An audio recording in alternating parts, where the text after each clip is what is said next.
where all citizens are welcome to share your thoughts, you share your ideas, your way forwards, you build your case, and also advance way forwards to what you think should be the better place that we need to be as a Uganda we are in. Welcome today. The Citizens Chat Show runs live on our Civic Space TV. Our hashtag is Chat Show UG on Twitter. Facebook, we're running live. It happens today, every Friday from 2 to 4 p.m. You're welcome to join us on this follow-up. Share your comments, send in your comments, your thoughts on all the different platforms. Let's have a conversation going. The Uganda that we want, everything that we see that is really affecting us in the different ways. Please share your comments in those comment platforms, and we see that we could capture them for us to learn and unlearn. Today is yet another interesting panel of guests that are here. We've had those that have been here before and those that are joining us for the first time. And on the panel today, while we are discussing leadership on sale, the cost of participating in elective politics in Uganda.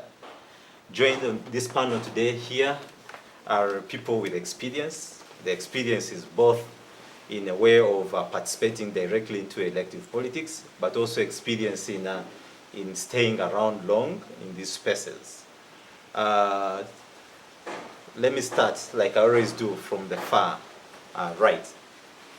Is the senior comrade, elder Joseph Ochieno. Joseph, you're welcome. Joseph is a contestant for the UPC presidential seat, and he has been here with us in the elective politics, in the politics of Uganda long, and he knows. He brings a lot of wisdom and experience into this talk show, and we hope to learn quite a lot from you, Joseph. Right after Joseph is Gerald Koraneza. Yes, he's a political scientist, and he works with ACFIM, and we're pleased to see you. I hope you'll share with us. ACFIM has been so much involved in the elections, and just about yesterday or the other day, you had a reflection on the elections. So we hope that while here you bring some knowledge and the findings that you had while from the time just to conclude the elections. Yeah. From Gerald we have Maria, Nnatabi Maria. Yeah, that name there, Ledoshka, is an interesting name. Maria is an interesting person. She, young as she is, she left she joined politics, and young as she is, she refused to get on the affirmative seat and went for the main one, Butembe County MP. Maria, you're welcome. Thank you. Yes. And of course, Bwowe Ivan, a lawyer. You're almost becoming a constant panelist. So Bwowe Ivan is a lawyer, but also a former contestant for the Central Youth MP. He's been in the waters also of elective politics, and of course he's seen it so much. So we bring quite a lot of experience, both in action and also in edge, we would say. To set the ball rolling, I think I'll need to allow my visitors at least have some greet you, our viewers, but also have a take on our topic of today. Let me start from the far right, as I always do. Yeah, thanks, Demian, and thank you very much, viewers.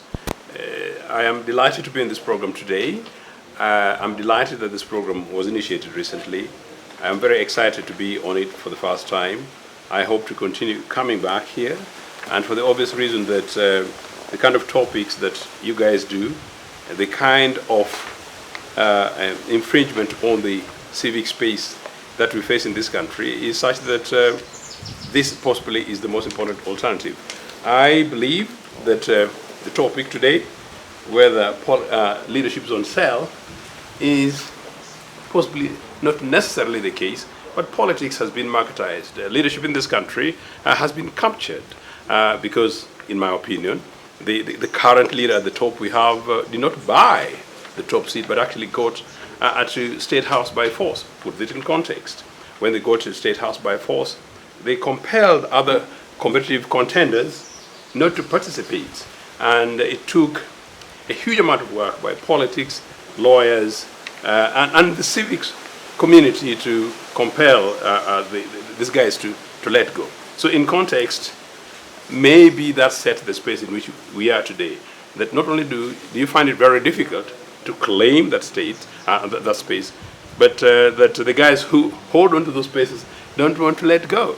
How do we do it? We were having a chat with my dear sister Maria earlier, and my view is that you have to participate, we have to engage, and we have to deal with it. And I think this is the program, and I'm very delighted that all Ugandans, by the way, nobody else is going to do it but yourselves. And unless we do it together, really we shall be following those others whose agenda you do not know. Yeah, thank you very much, Joseph, and that was spot on. Let me go to Gerald also. Oh, yes. Thank you so much, Bwana Damasen, and a very good afternoon to the viewers who are out there. Damasen, I must thank you for the choice of the topical discussion of today. Indeed, the electorates and even the civil actors, you've appreciated that the kind of the trend that we are taking is taking us to hell. Contemporarily, you need to watch actually the MPs, the members of parliament who have been elected.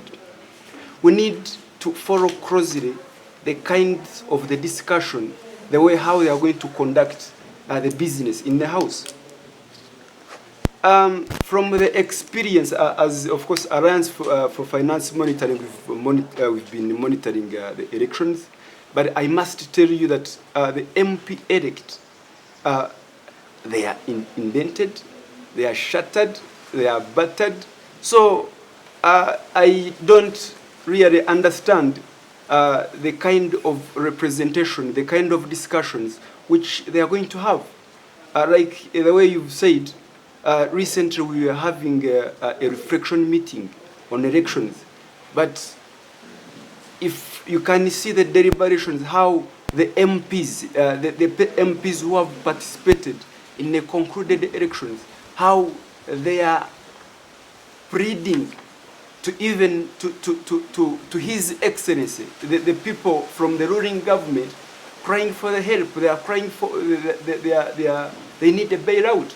So the kind of trend, we need a political hygiene because this money that is powered in elections, we need to question its source.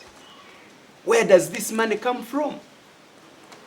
We have institutions which are in place. We have electoral commission that is in charge of regulating campaign finances, but we don't see the implementation of this very law.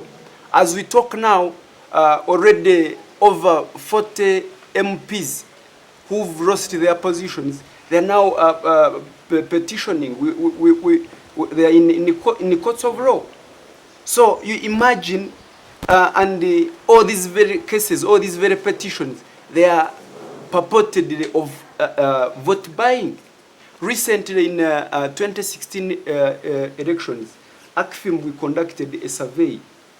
And the survey, we are asking the MPs who were elected in the 10th Parliament whether they would agree or disagree if, like, for instance, the MP who was being found of winning a seat and he's found of vote buying, whether that MP would be banned from participating in elections.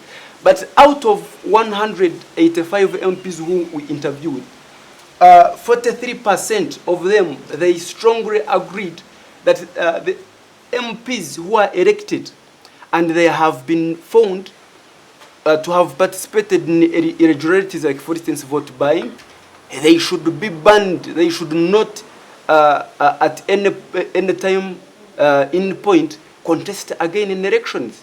So, and 36 actually percent, they agreed that really they should be banned. Only 19%, they are the ones who disagreed. And only 2%, they strongly agreed. So we need to look into the reforms, electoral reforms. At least if an MP who is elected and is found of electoral bribery, really he should never participate again in election. Thank you so much. Thank you, Gerald, for that in-depth take. Let's also have Maria, from your experience, of course, but also try to give... Is leadership on sale? For me, I would actually ask, what is leadership now? Is it leadership on sale? Are the political positions on sale? Because are we having people into leadership? Are we just having them into positions?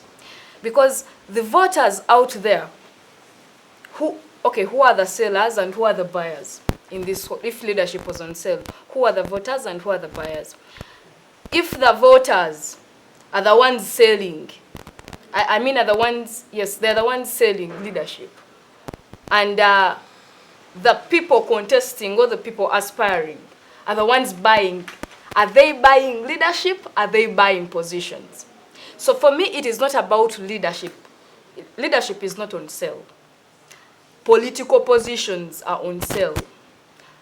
The political contestants go out there to buy these positions from the people. Because people, if people were voting for leadership, they would not be voting for money in the first place.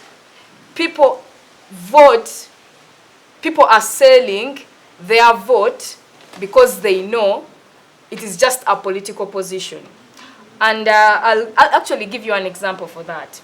During my campaigns, you would go to a place and people would tell you, all other leadership positions have no, they have no mandate to do anything, to change anything in our society.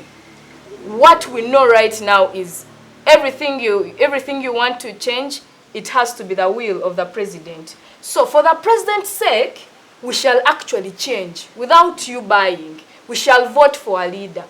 But these other positions, you actually have to give me something for me to give you that position. So they are actually selling the position. They're not selling the leadership. So leadership is not on sale. And I'm very thankful for this topic because it comes out saying the cost of participating in elective politics is very high. It is actually not high. It is insane. And as a young woman, I'm very glad that we're actually talking about this. Because these are the things that being young alone, having an election that needs a lot of money, excludes you from participating. And being a woman, given our history, that we usually do not have security for us to get those loans, and then even the jobs we go to, usually our salary scale is lower than the ones for the men. We are excluded naturally from participating in the elective politics. So having this being discussed here is really a wonderful thing. The cost of participating in elective politics is insane, but leadership is not, never, and will not be on sale. The political positions are on sale. Thank you, Maria. Thank you for putting up to that emphasis. I would want also to invite Ivan to have your take. I want to first associate myself with the submissions of Maria. But also, in this country today, we are finding it hard even to locate leadership. Where do we see leadership? Do we see leadership in business? Do we see leadership in our academic institutions? Do we see leadership in the actual sense of the word leadership in elected, amongst elected officials? I desist a lot from calling them leaders because they've not exhibited the qualities of leaders. And I find it hard to locate it currently, because one of the biggest problems we are having as a country, we are in a leadership crisis. Institutions are dead, and everyone is running elsewhere for anyone who can solve their problems at an instance. So it has been vulgarized. We are seeing constituencies created after constituency, districts created without even the basics in terms of health care.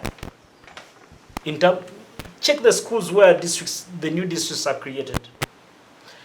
A lot of costs in administrative costs, and yet it does not correspond with service delivery. I mean, I find it hard to locate leadership. We have recently, I read in the newspapers, and I was not surprised, that those LC5 chairpersons that lost seek to maintain local government vehicles as an appreciation. An appreciation for what? An appreciation for what? So there has been, our leadership, political positions have been vulgarized. We cannot locate leadership. But also, it's a cycle that the monetarization of our politics, coupled with collapse of service delivery and collapse of institutions, have brought us in this situation where we find ourselves in as a country. And it worries me that even our generation, the youthful generation, is not taking note of this cancer. I participated in a youth elections, and someone told me recently that in my election alone, they spent about 5 billion. Wow. And let us also stretch it further by the roadblocks that are put. Those MPs that were there decided to increase the cost of just standing, just nomination for MP from 200,000 to 3 million. Why? They didn't want competition. It begins from there. The campaigns, to some people it's a do or die. Actually, to some people, they consider it as employment. If you dare ask an MP contestant or an LC5 contestant that if you do not win, what will you do? In their mind, they don't have anything else apart from doing all it takes to win. And that's what you're seeing in the country: misuse of security organization, making it criminal to have a DR form. All that is part of a bigger leadership crisis we're in as a country today. Thank you very much, Ivan. And yeah, you've expounded so much on that. I would want to maybe bring in Joseph. You, of course, out of experience, towards elections also, you had the 2020 elections, party primaries, you had an attempt on the party presidency.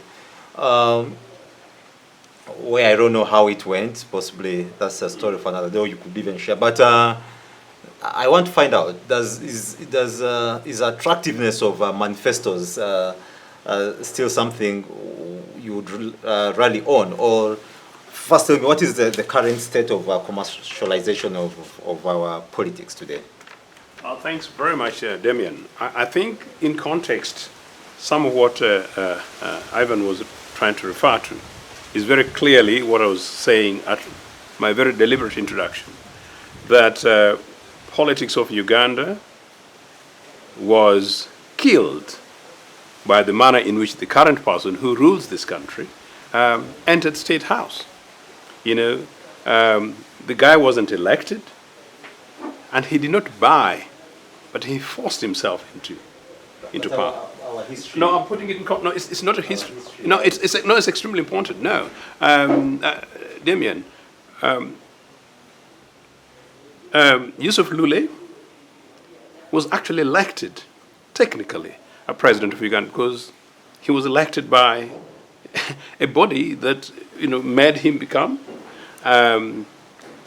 Godfrey Binaisa was effectively elected. Paul Mwanga, narrowly elected as part of that body post Idi Amin. Amin came in a military coup. Other than that, the last other previous elections, Contestant, the elections and the leaders went into power with the mandate of the people. Fast forward, the way Museveni came, he came militarily. He does not want us, and if we don't contextualize how he came like Amin, but simply said, we ban political parties, bring everybody else together, monolithic politics, was he providing leadership, sort of which I'm trying to refer to? Neither here nor there. He would argue that. But as we continued, Ugandans simply saying, no, we don't like monolithic politics, and we do not like the idea that you're ruling us without our mandate, came in allegedly an element of competition with one of political parties. So they went to the personal merit elections, politics, where people are elected as, quote, individuals, up to really, that is up to 2006, when we defeated these guys and compelled the return to multipartyism. Why I'm giving context is this, that elections leading up to 2005 were on individual merits. Now, that killed the idea, including of one, parties, two, values, ideologies, whatever you stand for. People came in as individual. I am Ochieno, I'm selling myself. If I'm not lucky to be handsome, and I'm not able to articulate with the voters, all other means will be used for me to go into there. What you're asking me now, I'm trying to bring it forward to make it short, is that in democracies, and I'm very lucky that I've seen democracy in this country, that's outside ENA, of course, and I've seen democracies around the world. I have been invited to participate in the parliamentary elections in the mother of parliament in Britain. But I have also conducted campaign processes in my living room. And the only thing I provide, including for the member of parliament candidate who's going to be elected, actually the current mother of the British Parliament, in my living room, all I do is to give a cup of tea. And when we leave there to go maybe to a town hall, we don't even use her car. We don't even know where she's parked her car. So really, it's actually not true, and fellow citizens get this. We don't have to monetize our politics.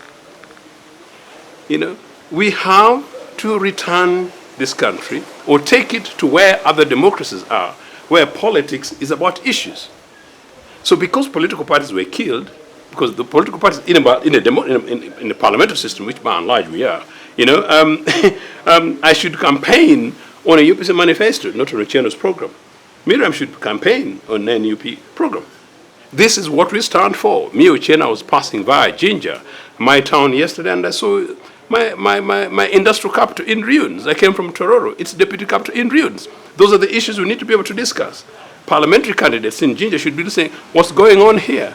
A UPC program says, this is what we do. And UP guys said, we are going to challenge you guys by providing this alternative thing. And the guys in Kakira look at me and say, look, their party programs are good, but is he good enough to be able to present that? Maybe the other lady's program is not so good, but I think we trust her. We think, she can deliver for us, but she can also clearly articulate in the National Assembly. That's what these things are all about. You do that, I'm telling you, Demian, it is possible to do this thing without money. I hosted a group of very responsible citizens from Bukede the other day in my home. And one of the UPC district chairpersons was an LC3 councillor candidate. The guy was almost in tears that he lost by 14 votes. Yes, because he didn't have money. But two, because the NRA guys poured all the money. But the argument is that actually this guy, he says that possibly if he had 200,000 shillings, merely, leading to the elections, he would have won. But so that tells you, in a way, it's just not money only, but money is critical. Now, where do we go? Within the context of the topic, I think Miriam had sort of challenged us. That's really not about leadership. It's actually true that leadership cannot be for sale. But the political leadership at the moment is captured. How do we undo it? I think we will undo that in the broader sense, because it starts at the top at State House and goes up to LC1. I suggest that it is possible for us to have politics without money, so long as we're able to have politics of ideas, where there is... How do we get that? Because then people are going hungry. How do you start that's telling them that actually, that's very interesting. We will we'll provide the leadership. It's a bit of a vicious circle, maybe very complicated. How did the citizens of Uganda predominantly, over merely several months, come to the opinion that they needed to reject NRM? How? They did it. Yeah, but there's a calling that's on tribal grounds. Well, anybody can argue that. Mr. Museveni came, and I don't know how far I can go into this, that his argument was that politics before him was dominated by Northerners. You can actually take, if you like, a nationalistic narrative on that. And I think it's rather simplistic and quite insulting to suggest that NUP guys, theirs were tribal, when we know that people in Western Uganda, particularly certain sections of Angola, and this is official, were blackmailed that you have to vote for us because it's us. We know this is a national thing, but we shouldn't trivialize it. For me, as a likely president, indeed as a likely president of Uganda People's Congress, with this young generation of Ugandans together, we need to really basically go out and continuously give hope to Ugandans that it is possible for us to have this country. How do we do it? We need to organize. How do we do it? Political parties like Uganda People's Congress must reclaim its center stage. I hope political organizations emerging like NUP, FDC, and others need to play real politics, claim leadership within their own political organizations, claim leadership, let there be internal democracy where leaders emerge, based on issues and values related to those political organizations. For me as a UPC president, hopefully in future, very soon, I cannot wait to meet my colleagues from NUP, from DP, and indeed anybody who comes from NRM on a national table and have a conversation on issues. The more we do that, I can tell you, Demian, the more likely it will be that more Ugandans will realize they've been taken for a ride for 35 years and they'll begin to vote for us on issues. But there's something slightly more. Organization is very important. For me, in UPC, one of the things I'm working on is very quickly, amidst all the mess that you might see, is our infrastructure, making sure that our structures on the grassroots are returned. I visited 2 sub-regions in the last 1 week only, that we try and make sure that we build our infrastructures. We make sure that we train our leaders. We make sure that we encourage people, give them hope. I know somebody whom I met yesterday, actually, not far off from your relatives, who was saying that after the election they wanted to sort of give up because of the humiliations they got from the NRM beatings and maybe insufficient support they got from the party. Thank you very much, Joseph. Just to get there, initially while we were having a conversation, you almost sounded that you're giving up. Yeah, but then, to ask you, what does it take for one to contest for a parliamentary seat in Uganda? You've been there, you've seen it. Why does it take for someone to contest for a parliamentary seat in Uganda? First of all, if you're going to run at a political party, you have to ensure that you're so active in that political party. By active, I don't mean like being at every event of the party, but you help in building the party. Fortunately for me... In the context before that, we saw issues where those who riot a lot, those are the benchmarks that you had, those who riot a lot. It is actually according to a certain political party. It is actually according to a certain political party. In my political party, because it was formed from a movement, which was a people power movement, and basically the ideology was about we as the people. It has to be about the people choose. So it was about you building the people to believe in you as a person, as a candidate, for you to carry the flag of the party. So that is one of the things you should really look out for. But then when you're now looking out of the party, you have to first look for this 3 million for nomination. Usually people come up and say, no, the political party has as a must to give out that money. I am a party leader sitting on the executive committee, and I know how hard it was for our party to raise money for nomination. 3 months old. And here comes a government which actually blocks money from coming in the country that was coming in from different people through different ways, support that was coming in from friends in the diaspora, from members of the party in the diaspora. So it became very hard for people to. Okay, they say that you actually the people who tried to get your party cards. Yes.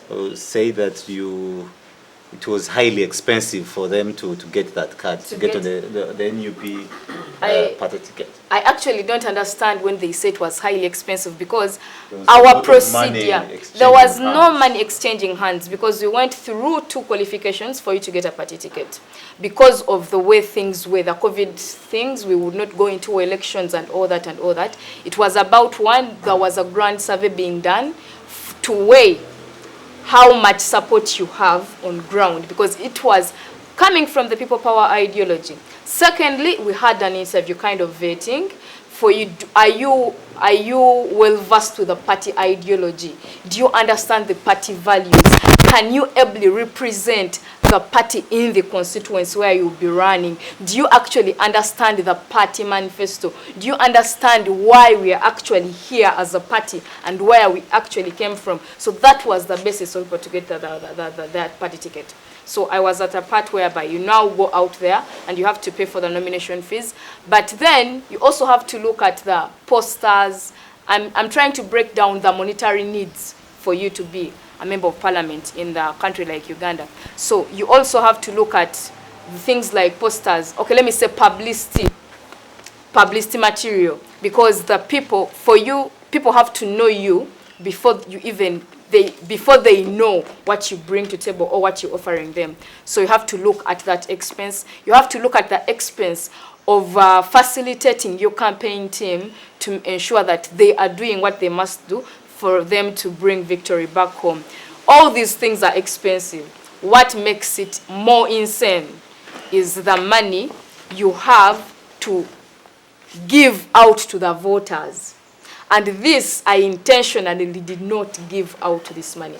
You go for meetings, and the minute, they actually consult and say, how much money does Maria give out when she calls for a meeting for her campaigns? How much does so-and-so give out when they call for a meeting for their campaigns?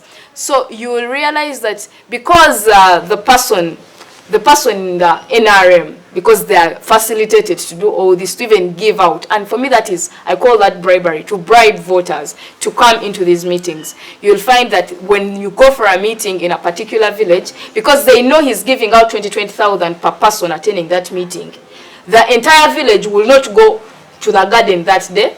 So he will have a bigger audience to talk to. And here is a Maria who, even if I wanted to give out the 20,000, I do not have it. So I have to just mobilize these people, and people will only come on because they've had maybe rumors, or they've had someone saying, Maria articulates the issues of the people like us. So they'll come to just hear and listen to what is Maria saying and what is she offering. So those will be a few. The others will say, if she's not giving out money, she will not come. We shall. But in there, the pastor that won in your constituency, yes, wasn't even the favorite from the party, but did use any money. He did? Are you really? Because are you for real? Didn't support him. No, now, okay, you now take it back to my constituency, and I have to give you the real information what happened. So, someone wins a party ticket, but then does not have the party favor. Someone loses the party ticket, but has party favor. I can tell you the pastor who won had military from Magamaga. And this NRM candidate also had the army from Chimaka. So these two people were clashing, but they were all in one, they were coming from one party. This person was given money, and the NRM leaning was given money, and the NRM guy was also given money. But he also had money, like personally, for him to dish out. In his meetings, he was giving out 20,000 each to each person who attends his meetings. In the NRM guys' meetings, they were giving out 20,000. In the FDC guys' meeting, they were giving out 10,000. Other contestants were giving out 5,000 each. I was not giving out any shilling. So that is now campaign. You have to go for election day. you have to have money to feed the agents. From feeding agents, you have to give them airtime. That is, okay, facilitation for agents. That is understandable and acceptable. But then, what we call voter bribery. In my place, a vote was being bought between 10 to 50,000 shillings, according to the place and the kind of person, and then which agreement. Everyone who has given 50,000, the agent had to tick on their behalf. And the person who went through had a strategy of, I give out money, at least 20,000 to at least 50 people per polling station, so that I secure those 50. Because you know you do the maths of how many votes you need for you to go through. So 50 times the 82 polling stations, that is what the calculation did, because he won with 5,818 votes. You see? So how many, if each of those votes was bought at 20,000 shillings, how much was that? A young Maria, young woman, coming against these men who had actually worked and some robbed our national coffers of money. How would you really compete in such an environment and make it? Thank you, Maria. Let me get to Ivan. Ivan, you...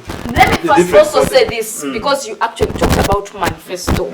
So let me just add this once and for all. So you're talking about exchange of ideas in this campaign space. But for you to exchange ideas, my campaign meetings would take between 30 minutes to 1.5 hours. Because I had to explain to people, they had to give me feedback according to what was going on. But then you're competing with someone who is going to call for this meeting for less than 10 minutes and tells them, but you know, my name is so-and-so, my simple is so-and-so, so I know what you need is this, for you to give me your vote. So they they splash that money, go for another meeting, go for that. So it is nothing like selling ideas. It's about buying the conscience of the people. Gerald, before Ivan comes in, she has raised some pertinent idea of which I need to throw at least some light and react towards it actually with also my comrade. About political financing of political parties. She has raised that, as a NOP, it gotten some contributions, from well-wishers from the diaspora, and he also raises of tracing the origin of commercialized electoral politics, and then he brings in how the current, president, the regime came into power. But as ACFIM, we advocate for political hygiene, a transparency in the financing of elections. As a political party, a registered political party, Uganda, we are endowed with a lot of resources. We have the capacity to finance our party activities. As by the law, every registered political party that has gotten a representation from the parliament, they need to get funds from the government. So we need also to question the sources of this money. By law, Ivan will also guide us. A political party is supposed, it has also a contribution limit. The contribution limit is 20,000 points. That is not supposed to go beyond 400 million. So we need also to see how we fundraise, how we bring in money. Like, for instance, on that very point, the ruling party, it is the mass party, the ruling party. So it has access to state coffers. So, like financing all the political activities, you've seen every LC1 chairperson received a vehicle, village LC1 villages, they received some money for facilitation, for mobilization. So we need, I'm seated here on a panel with practicing politicians. For us, we are technocrats in this very sector.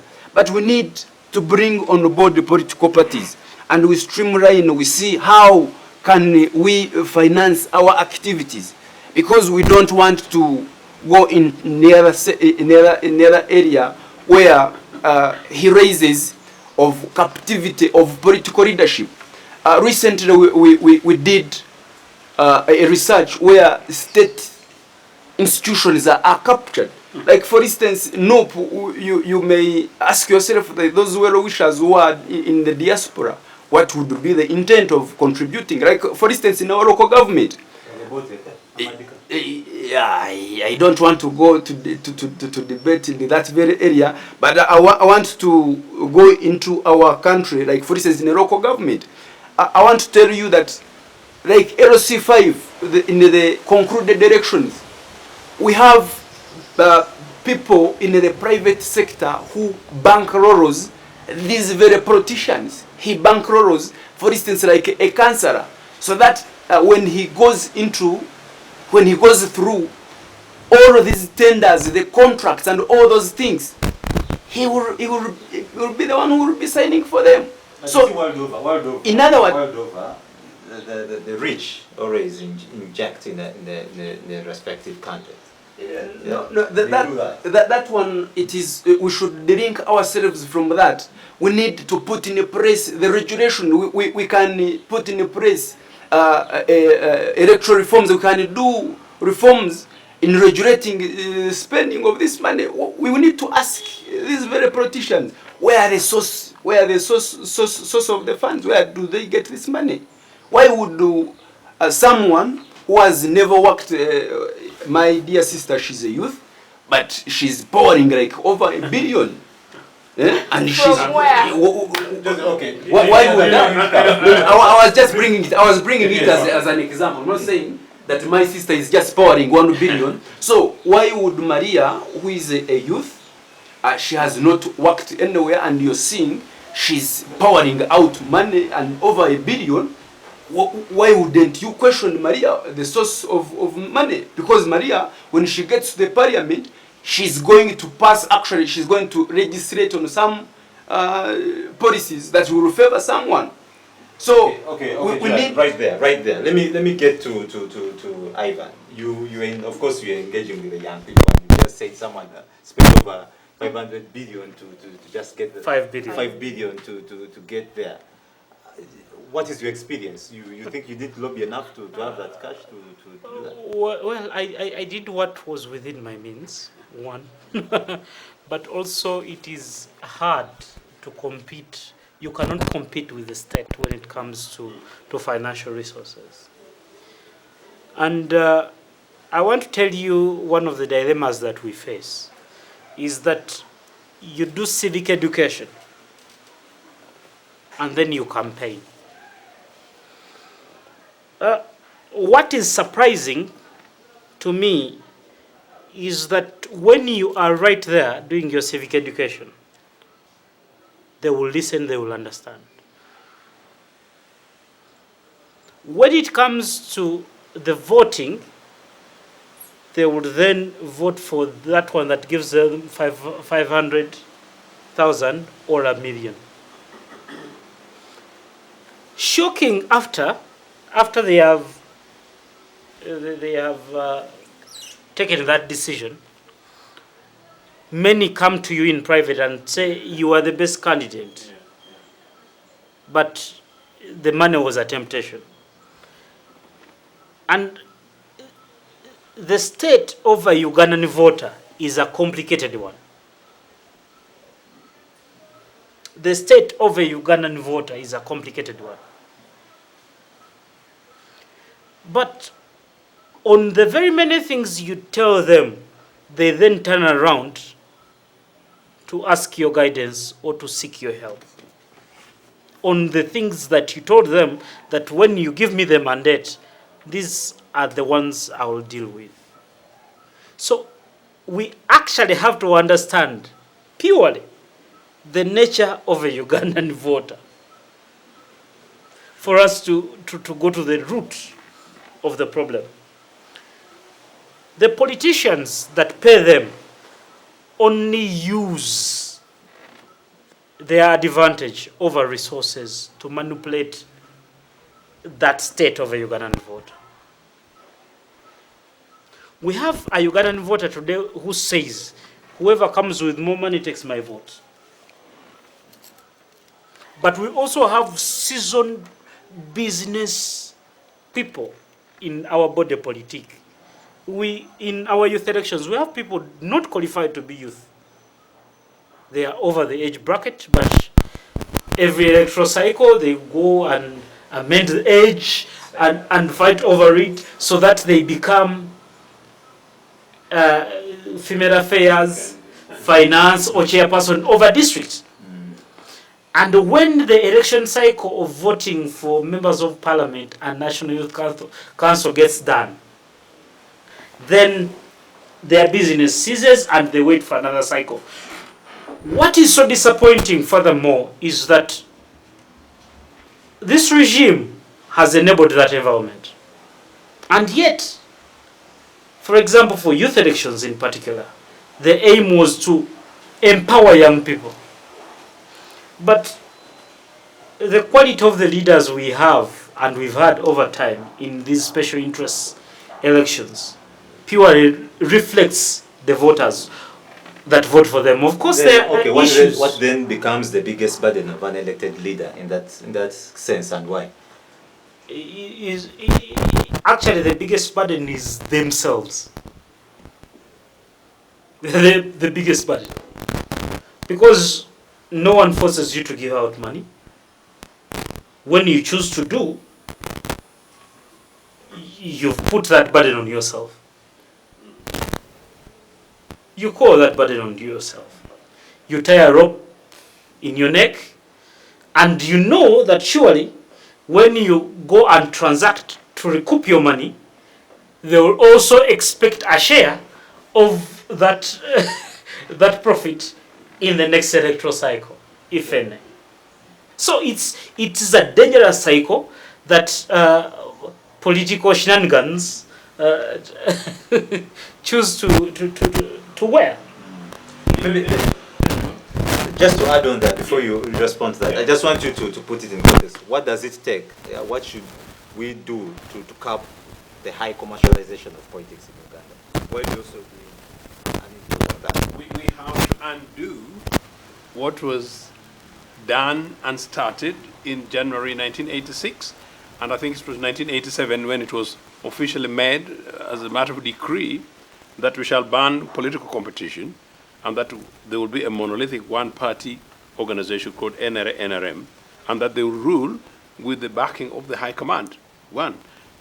Two, very dangerous, Ivan, where are you going? You know, the biggest risk for us is actually to blame the biggest victims. I was meeting with UPC leaders over the last several days, and in many cases, one of the things I was trying to tell them was that some of the things that actually give me the drive over these years has been the pain I see of our ordinary members. During my leadership campaign, I stopped over for a meeting, impromptu meeting in Uganda, and I met an old man, a retired teacher, who said he joined UPC in 1961. And although I was meeting delegates, he heard that there was a meeting in that hotel. Most of the attendees there were not delegates, but people who got opportunistic, yes, and made it there because they knew there would be a meal and some money. But this old man's drive was really his party and his hope and his future. I tell people that to see this retired teacher in the misery in which he is, representing absolute despair in the heart of Busoga with excess poverty relative.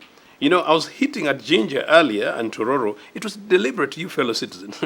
Ginger is our national industrial capital. Today is a slum. Those are the issues. So the voters we are talking about are fellow citizens who are victims like us. In fact, for us, we are relatively lucky. In Nagongera and across the country where I go, I say, for me, I'm fine, Ochieno. One, I've already got my degree plus degrees, and my children, with respect, I'm being very specific, don't really have to worry very much, you know, and I'm not likely to go hungry. But most Ugandans do. So how do we if I claim political leadership and this panel generally, how do we undo that, which is in context of this? Ivan, the voters who've now found themselves beginning to get whatever they got, part of the narrative of the last 10 years has been, when election time comes, let's get what we can get from them. This is our chance, one. Number two, in many cases, those people who come around genuinely do not have anything to feed themselves on for that day. You know? Point is, we know how it happened. That's why I was maybe sort of boring you guys with the contextual history or background in the last 35 years, where and how we reached here. We need to undo this. And to undo this, we will need to start with exemplary leadership. In my own political party, my distant brother, Jim McKenna, sometimes last year, just before court ruled that he had not been elected with the mandate of the people that, according to our constitution, organized his mini delegates conference. And I think it was Miriam who was talking about it. And Jimmy put nomination fees at 20 million shillings. That nomination fees clearly blocked, I know, at least two people who would have stood with him in the election, which was not necessarily because it was against the law anyway, but he ended up himself elected because nobody else could raise the 20 million shillings. And I sort of joked, and I will say it now on camera, that Jimmy, my brother, I know that he would not have raised the 20 million shillings 15 years ago when he and I returned to this country. So it's an absolute shame. So that's really not exemplary leadership, and that's fear of competition. Museveni will play it either with money, he will play it with the military, and in many cases he will coerce people, you know. But for those of us who use other alternative means, do we fear competition of ideas, or are we so that desperate where we're now going to use every means possible? No, Ugandans are victims of the system. There is need for this conversation, more of this conversation, Demian. Perhaps we need to revisit this topic again and again and again, so that our citizens know that the power actually belongs to them. I actually have evidence when I was actually drawing to you one of the chairpersons who visited me the other day. It's actually possible for our citizens to see beyond the money. Twice I was effectively elected, by the way, MP for West Budama North, and twice it was rigged.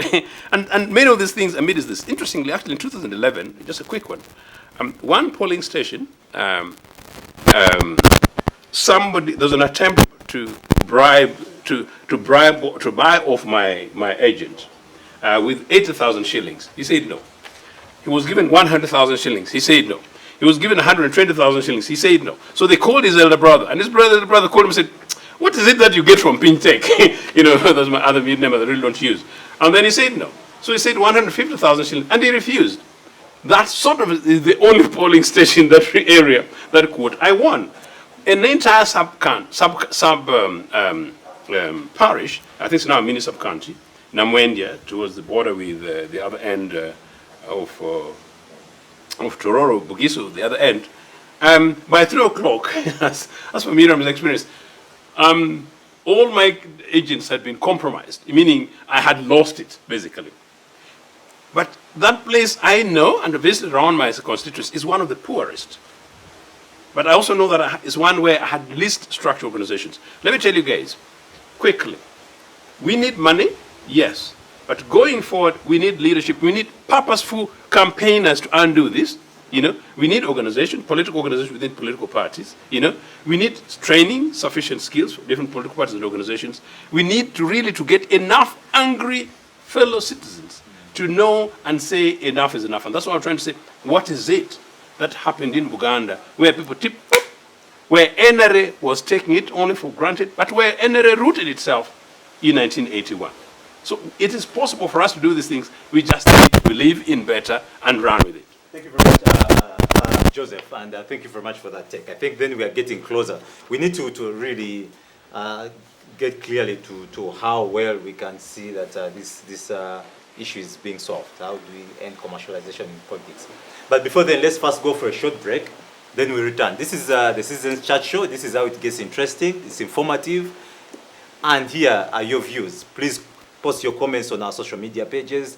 There's Chat Show Uganda, Twitter, hashtag is trending, is there. Please post your comments there. On Facebook, we are on there live. Please post your comments. We capture them, we review them, then we share with the other people. Thank you very much. Let's have this short break and return. The Citizens Chatroom happens every Friday at 2 p.m. on Civic Space TV Online on Facebook and YouTube. We invite you to be part of this conversation. Civic Space TV, freedom always. Welcome back, our dear citizens, to the second segment of our conversation. We are discussing and trying to understand why our politics is highly commercialized.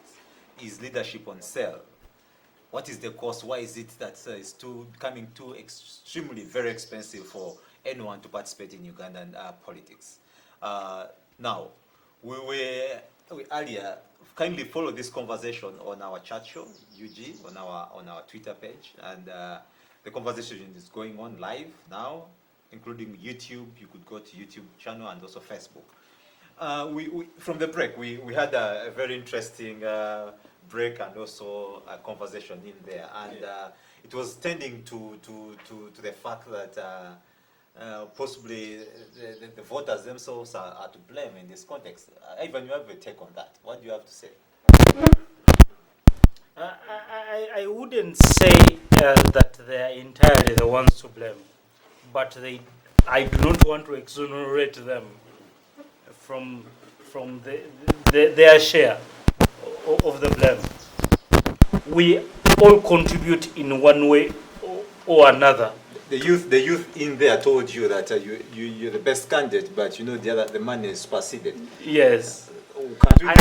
I found that very problematic, because ideally, in my, for example, in my town hall meetings with them, I would only refund their transport because it was only fair enough. But I was targeting the mindset and showing them, perhaps for the very first time, of who a youth MP should be. Unfortunately, is that some understood. I would presume they understood, but their actions were rather different, because it was squarely determined by money and coercion. Even when the message was very clear on the trail that money is coming, I prepared them that money is coming. Eat that money. Do not. But also with the youth elections, I would want to believe that it is the issue of the structures. The political parties are not doing enough to I can interject on that one. Shifting the blame to the voters. I don't agree with that one.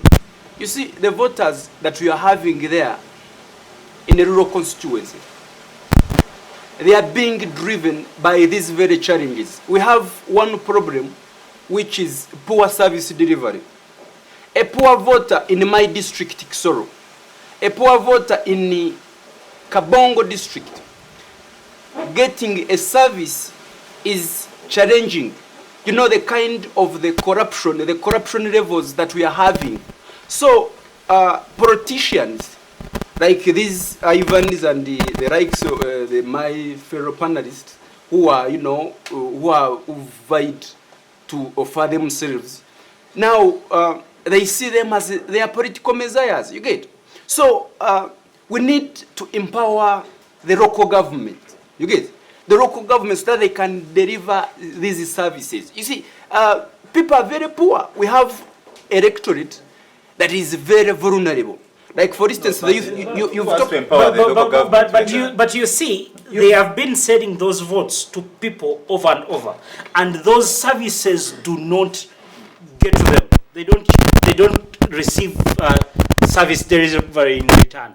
That means the issue is not the transaction that happens, that if I don't have services and I buy you off, it is not guaranteed that you're going to receive those services in 5 years. So the issue is what I said, is that we have to deal with the Ugandan.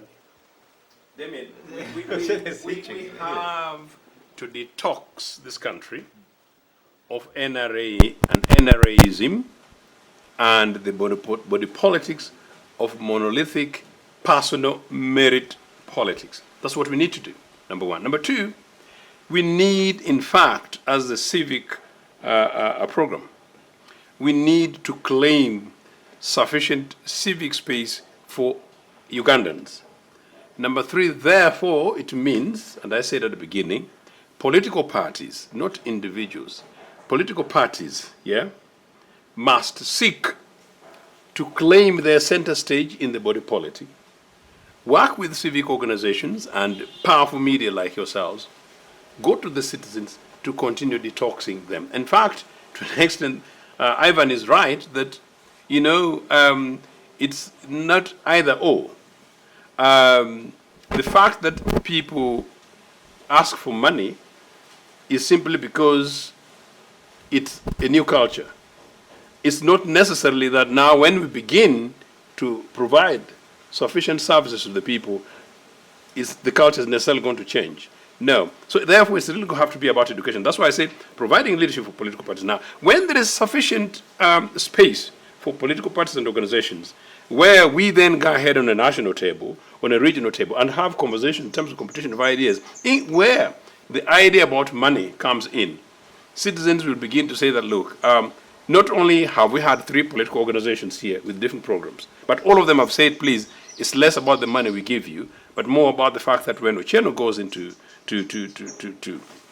say to Parliament or to the local council, he's going to provide ABCD. By the way, the best LC3 chairperson, sub-county chairpersons in Tororo is UPC, and the only UPC one in the whole of Tororo. Interestingly, that the RDC, of course, all these NRA guys, Museveni's guys, apparently told a meeting last year where this guy was that, you guys, I'm NRM.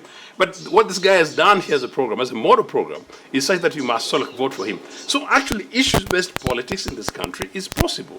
How do we reorganize ourselves? One, as those who claim leadership, political leadership, across the political divide, compel NRA, NRM, if they genuinely love this country, to say that, well, we've had a bit of these other things, but the citizens of this country are also our brothers and sisters and grandchildren. Let's re-mainstream politics. And that's what I'm saying.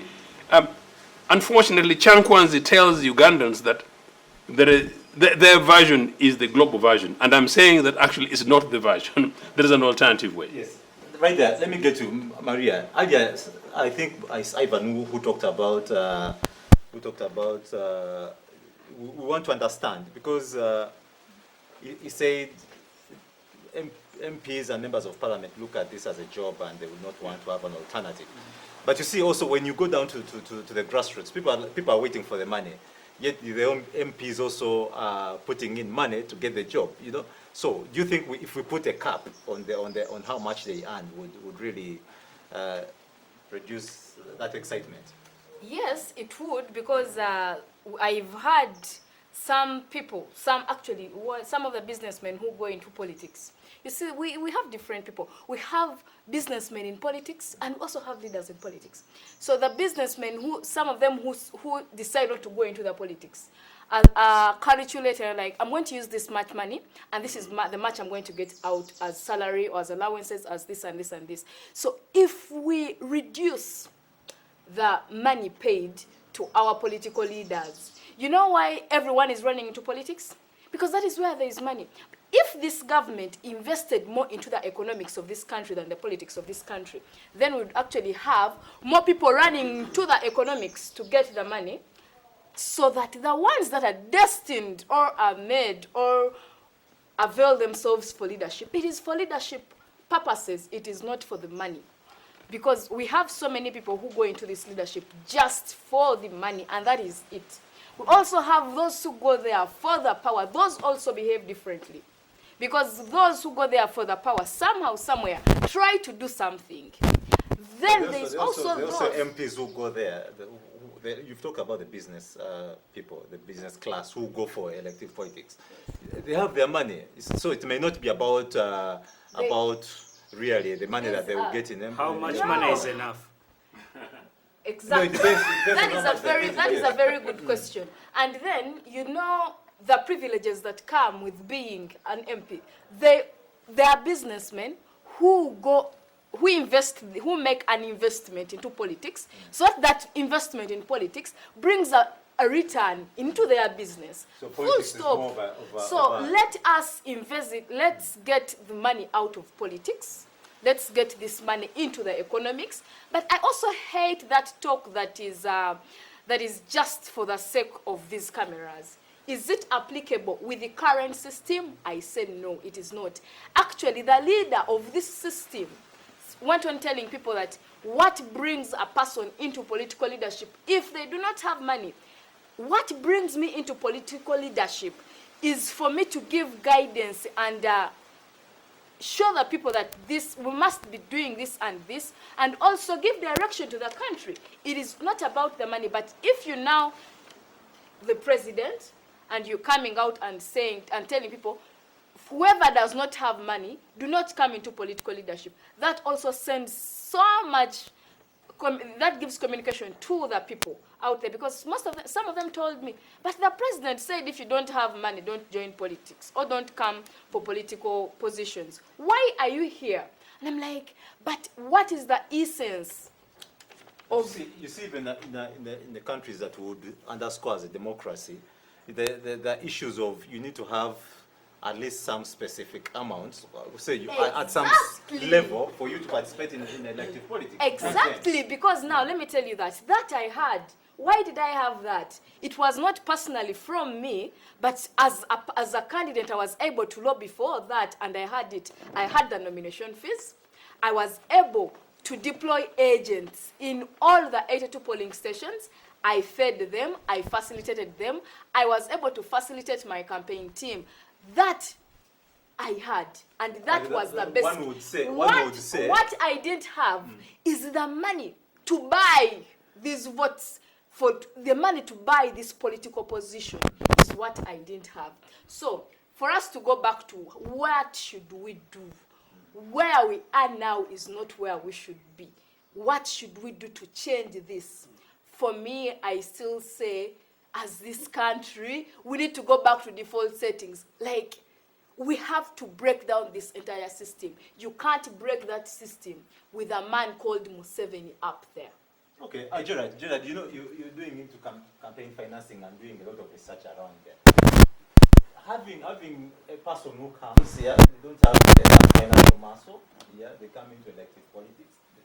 I think this is where the situation, the high issue of people doing business out of these elections and contesting for politics happens. Can we have people who come when they're already financially stable and can do work for us regardless?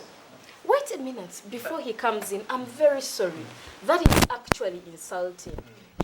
That mindset leads us into the chaos we are right now. When you ask that people who have enough money and can do enough good work for us, is the quality, is the basis for you to have good work. People who have good money is the basis for you. The debate would be around the issue of stealing, the issue of investing much, and you're not going to do anything. Because the people who actually steal are the people who have a lot. Gerald, first go there. I like the way how the conversation is flowing, and the fact that I'm seated with the politicians. They have appreciated this, and the MPs out there, they are crying. I believe money is the mother milk in the politics, but too much money, the corrosive kind of nature of it, it is the one that brings it down, the whole of it. He has been saying of the monolithic kind of leadership. I must tell the viewers that 2005, when we introduced the multi-party politics, that is when we started seeing the money flowing into politics. Money started in flowing in the 2006 elections. 2011, the governor, Bank of Uganda, in the other walk-to-work demonstration where he raised a lot of funds. you know, and we saw the kind of inflation that we had. So I want to tell the viewers that we need money in the politics. Like how she has said, you know, for posters, you know, campaigns, facilitation, some little amount of money. So, but how do Which we... is that much that we need? We need to set, you know, we need to look at least a legal framework, you know, some money, at least like how we said that a political party, when you're fundraising, you should not exceed 400 million. You get? Demian, can I give context? Just a minute. So we need to sit, you know, engage all the political parties. We have iPod. We can sit and we come up with at least the limit of amount of money that we can, you know, raise. And number two, we need to cut down these emoluments, all these privileges that comes with, you know, being an MP. Imagine after winning a seat, you're given a car of 200 million, you're given, you know, a salary of 30 million, you go with a take home of 20 million. So why, if me, I'm also a voter, and I know you're getting 30 million per month, why wouldn't I call my Honorable Ivan at least in a week, like 2 times? Ivan, I'm very hungry. Recently, Asumani Basaribo was sharing with us.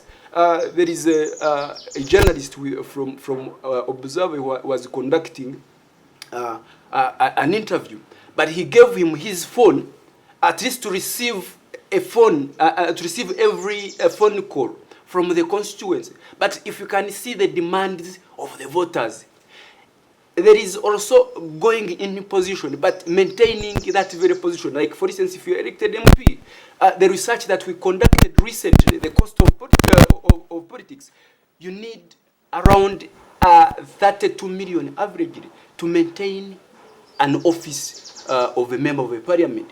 Because there are these very demands. The voters, they are calling every day. My son has been chased from school. So we need to cut down these very emoluments. Number two, we need to fix the issues to do with the service delivery in the local government. If at all we have a road in some village there deep down, the voters will not ask for the road.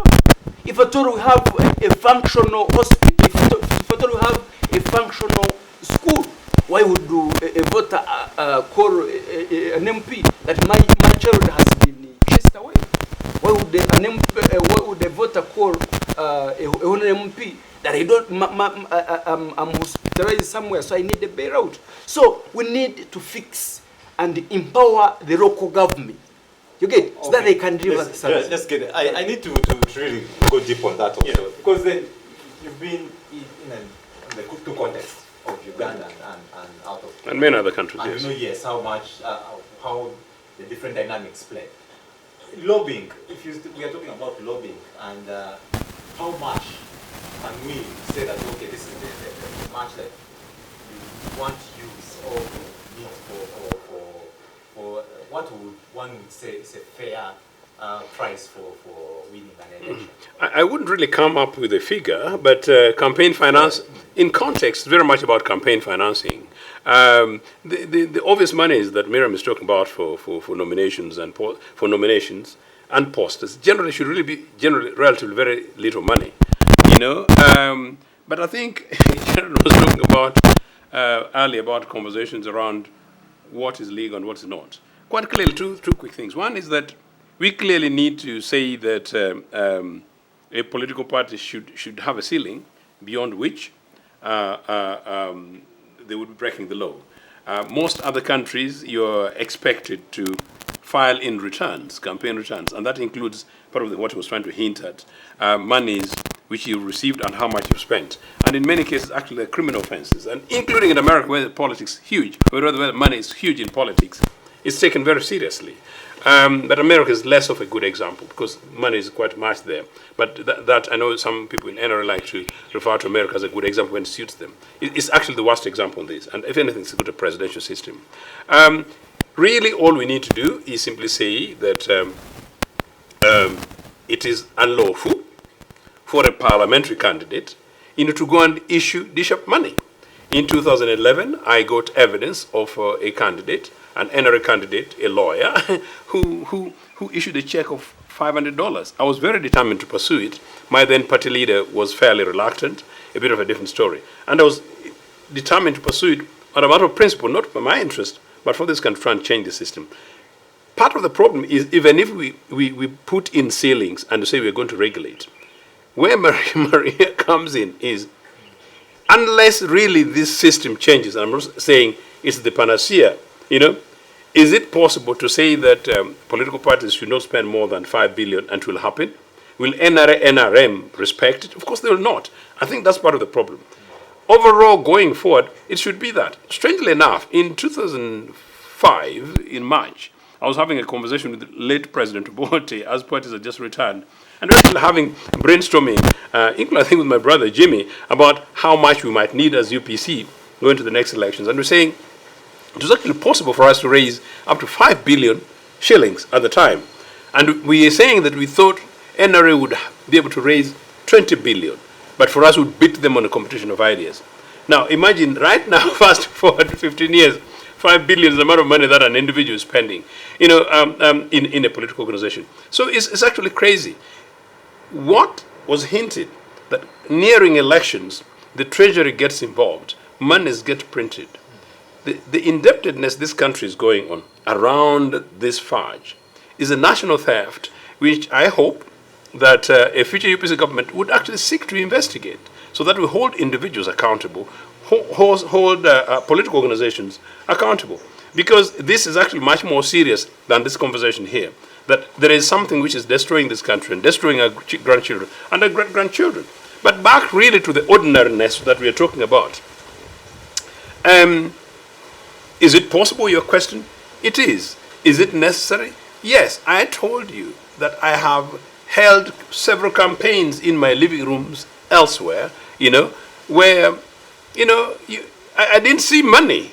Is anybody being given money for a travel card to travel to and from, to come for campaigns, So it is possible these things work, even in this country. Number two, 1980 general elections, I'm lucky, I was just turned 18, that's why I know Mr. Museveni better than most Ugandans alive today, In Tororo, Mainagonga, an ex-seminarian, this guy had come from Dar es Salaam, Musindi Wanguri, went to become a member of parliament. People didn't know him. People didn't know him. UPC candidate, these are the ideas, these are the issues that, and ran with it. There is a retired minister, very respected, who told me in Nairobi that elders went to his home, he was then a young lawyer, and said, we want you to represent us in Parliament in 1980. He said, he wasn't necessarily very interested.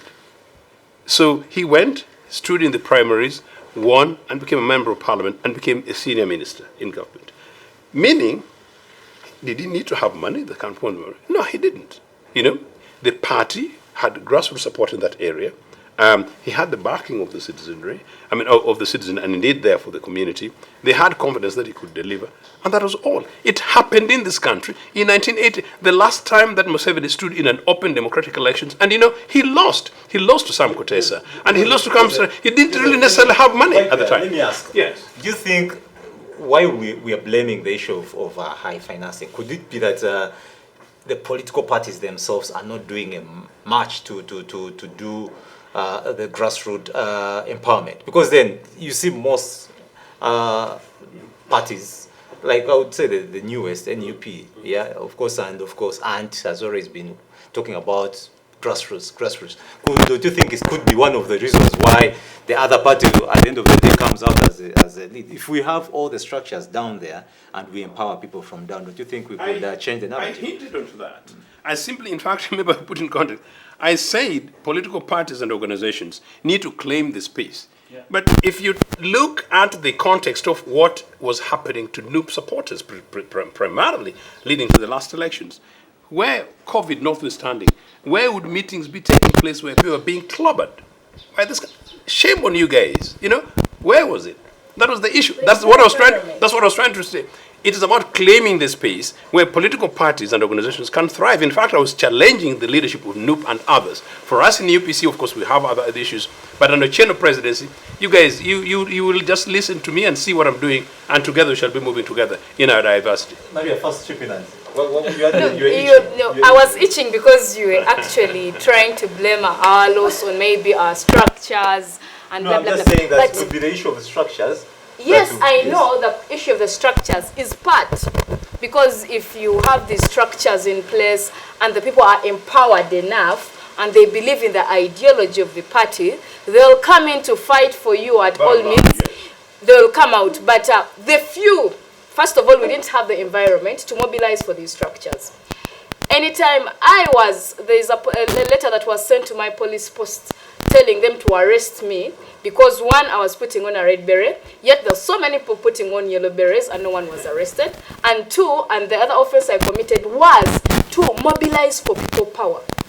And you don't know what that led me to. So there is no that environment that you will come, sit, because people are even timid. If they hear that is a people power meeting, people, even when wind blows, people will turn and they may even run away just because of the fear this government has instilled in people about opposition political parties. So you actually don't have time, you don't have the environment, but you also can't access these people to teach them about your ideology and all that. That is why we resort so much into media. But even the media that reaches out to the local people, like radio stations, I've been twice blocked, my blocked on air when I'm in radio stations, and because I'm talking about the things that we believe in as people power, and they are telling us we are inciting violence. Just telling the people that you know you have the power more than the people in government is inciting violence. So that alone. My quick last exemplary case that I was making, very good story. Nagongere 2011, after they had stolen my votes, and I sort of, came the town council elections, and we had a youthful UPC candidate. I can tell you, people, mainly young people, mobilized angry enough, but in an organized way. They don't punch, mobilized angry enough. In fact, by the time election took place, I was actually out of the country. I think I was supposed to be across the border. This guy won. This young boy won. I don't think he doesn't have a degree.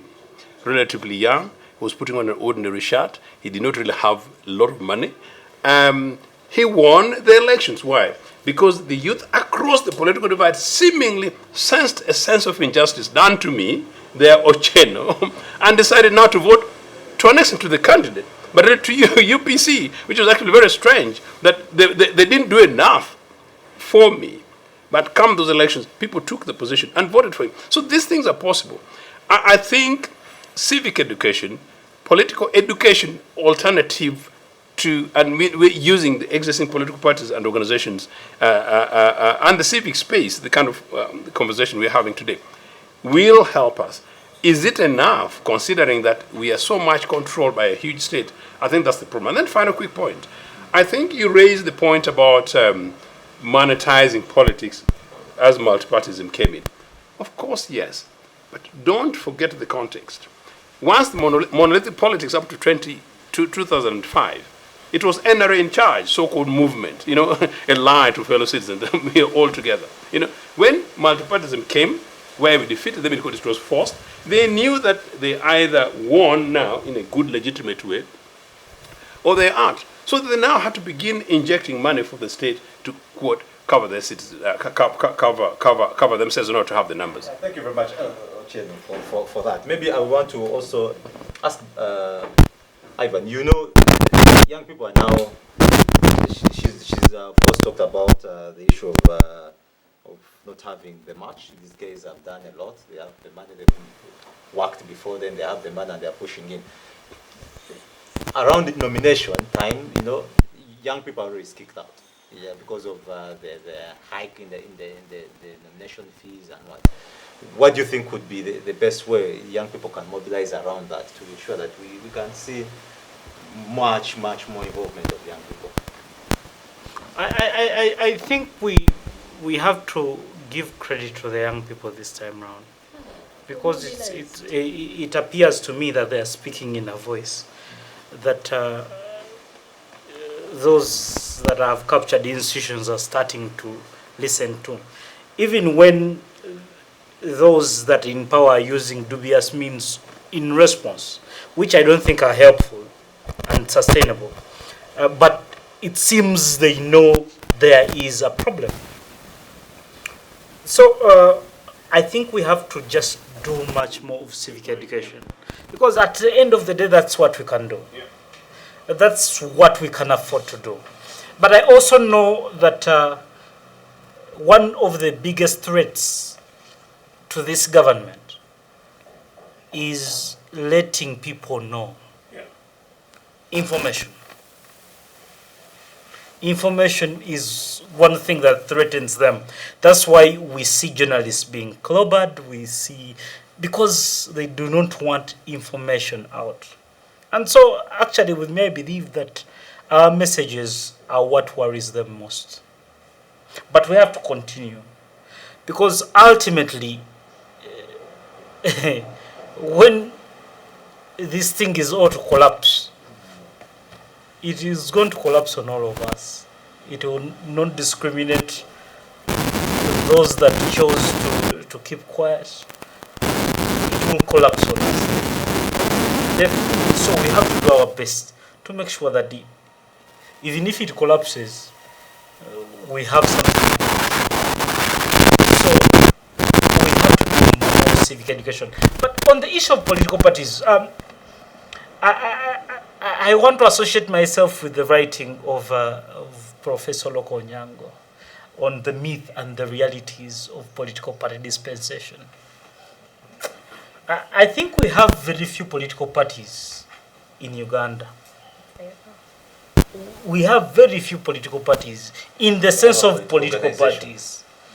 I think we have cult organizations. For example, I will gladly say that some NUP has not been tested. NUP is still young. FDC headed there. We do not know what will happen. But amongst the political parties I know two. Even with their problems, UPs and DP. I can proudly say that. Even when they have a lot of issues, because they've been here longer, and we do not know what the future holds.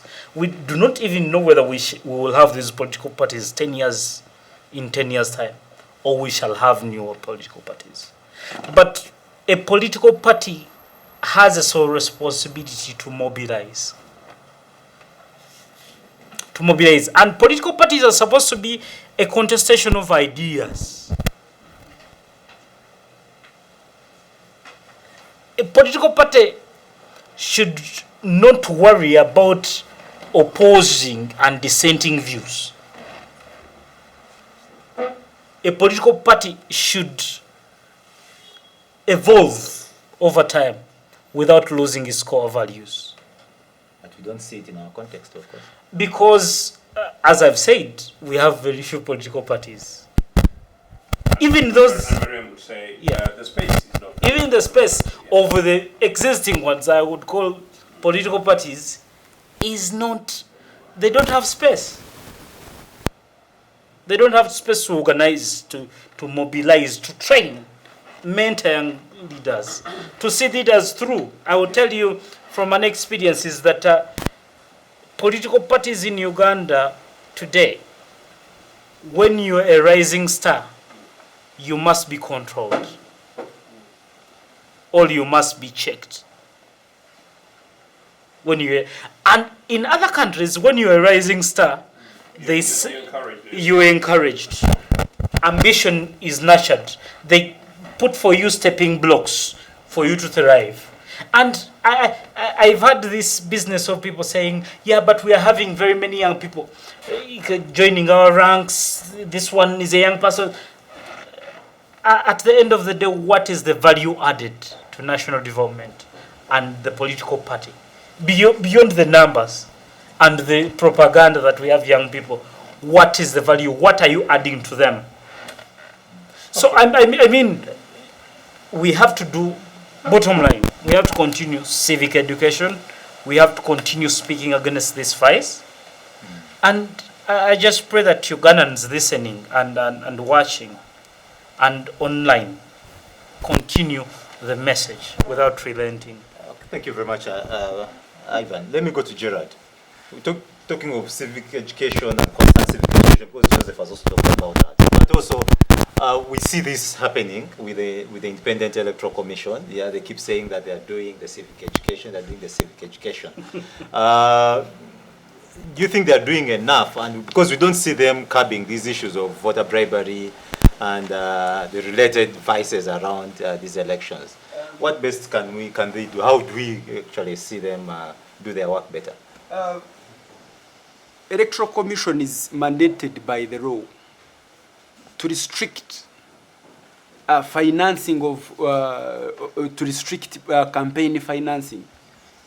It should come out clearly and educate about the people, what they are supposed to do, what they are not, what they are not supposed to do.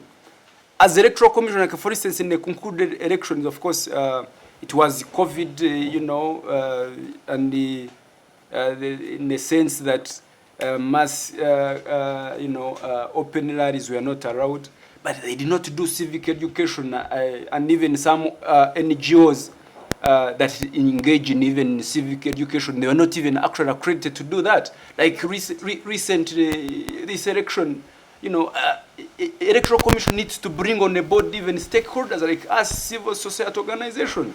Like in the civic space, it is shrinking in the sense that Electoral Commission thinks that it can do actually much of these things even alone. So, civic. You mean you're not involved with them? At time, I say. As an organization, yeah. Recently, ACFIM was accredited to monitor elections. No. ACFIM was accredited, and we received the accreditation letter to monitor campaigns. But of course, the accreditation to monitor the E-Day, we were not, of course, accredited. So I call upon at least, Electoral Commission to involve different stakeholders to bring us on board, and we sensitize, we do civic education to people, and also it should also go down and involve everyone on board, and it should implement actually the laws which are in place to curb the commercialized electoral commercialized electoral politics. There are several reports. European Union has done reports. The African Union, these very observers, they've brought reports, and they've pointed out clearly commercialization of politics is something that we need to work upon. So I also implore Electoral Commission, at least recently ACFIM, we had brought in place a stand-alone, a comprehensive law that curbs down the commercialized electoral politics. So we should embrace this. Now, Gerald, in your final remarks, what could be now the way forward? I think ACFIM has been doing this research, and you could be having some way forwards on ending this commercialization. What, in your final remarks, as we conclude, because as I conclude, really, it is us, it is me, you, the voter out there.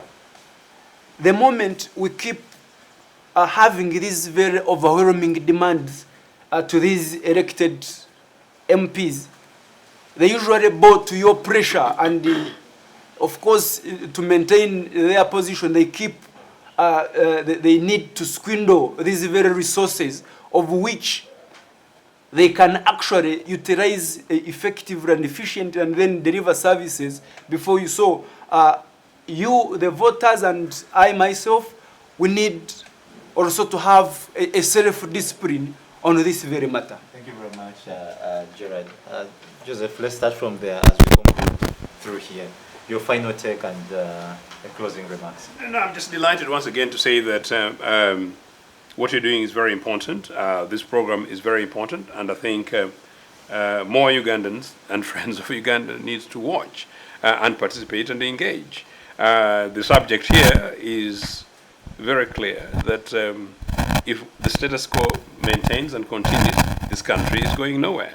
If the status quo maintains and continues, I don't know where our young people are going to go. We cannot compromise our politics. We cannot compromise, therefore, our leadership. We cannot then say, in so doing, we're not compromising our country and the destiny of our children. What I know around the world is that when it comes to elective politics, it is very much about a competition of ideas. So this country with a huge number of young people, you need to come out to engage. You need to make sure that whether they are young candidates or older candidates, whoever they are, from whichever political party or organization, that they persuade you with their ideals. I told a small group of young people recently, I know it's a concluding remark, that actually stop following individuals but follow ideas. Fellow citizens, follow ideas.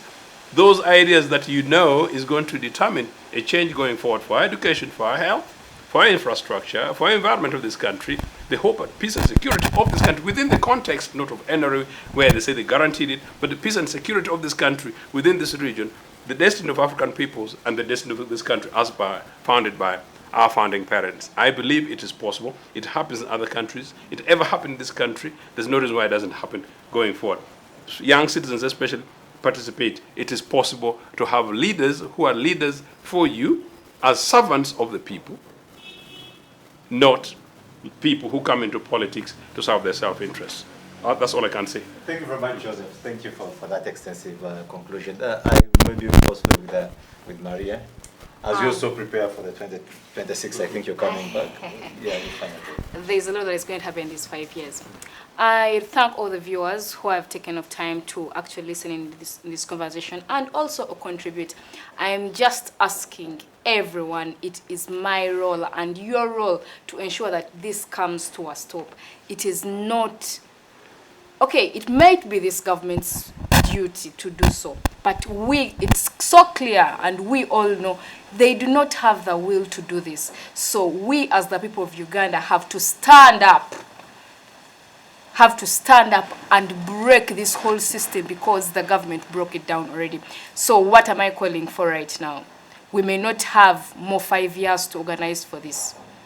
Can we first demand for the victory we got for the presidency? Thank you. Thank you very much, Maria. We can see that in the subsequent days and so that we can pull it off.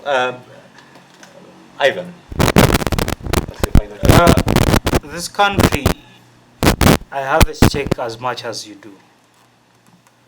And if we continue with the current trajectory, I repeat, it is going to collapse on all of us.